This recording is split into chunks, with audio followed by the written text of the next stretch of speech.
Okay, so let's go over some basics for the IELTS exam in terms of the format.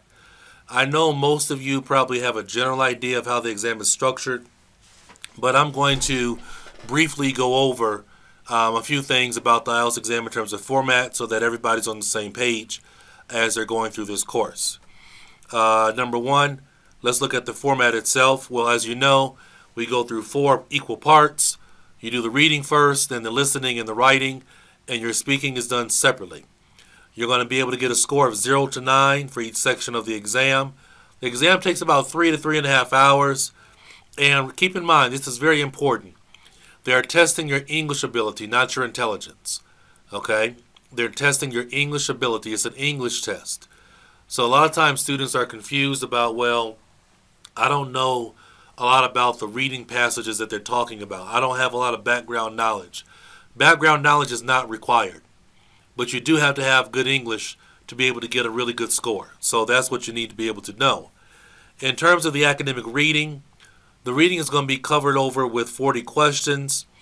You're going to be able to, it's going to be on any topic. The reading can be about any academic topic. But again, that doesn't matter because they're not testing your intelligence. They're testing your understanding of English. You have a wide variety of questions when it comes to reading. And also what's very important that you're going to learn for our reading section is that some of the questions go in order. Some of the questions don't go in order. And that's very important to know because then that gives you a good idea about which question set should be done first and which should be done last. So we're going to give you a lot of secrets for how to handle the reading section. Reading hint, like I said earlier, some questions go in order, some do not. Now, with the listening section, 4 parts. 4 parts with the listening section, and basically you have 2 conversations and 2 monologues.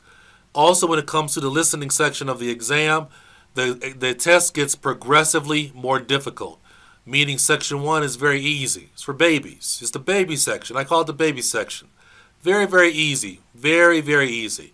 And then as you go through each section, it gets progressively more difficult.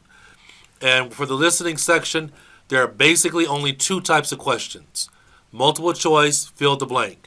Now, there are variations on multiple choice, and there are variations on fill the blank, but those are the 2 only basic kind of questions that you have to do. With the writing section, you have 2 essays that you're going to have to learn how to do very well. Now, it just so happens that I am an expert when it comes to writing.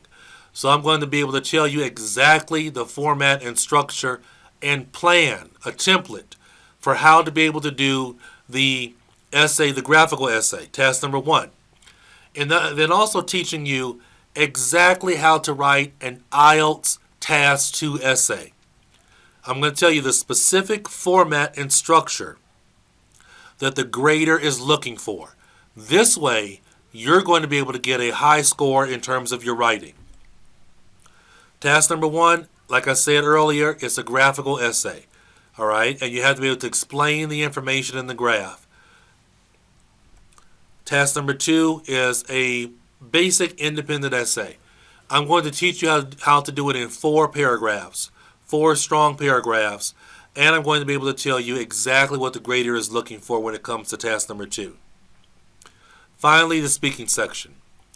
A lot of people believe that the speaking section is easy, and it is easy in a basic standpoint in terms of what you have to do. But what's important for the speaking section is you have to learn how do I answer the questions.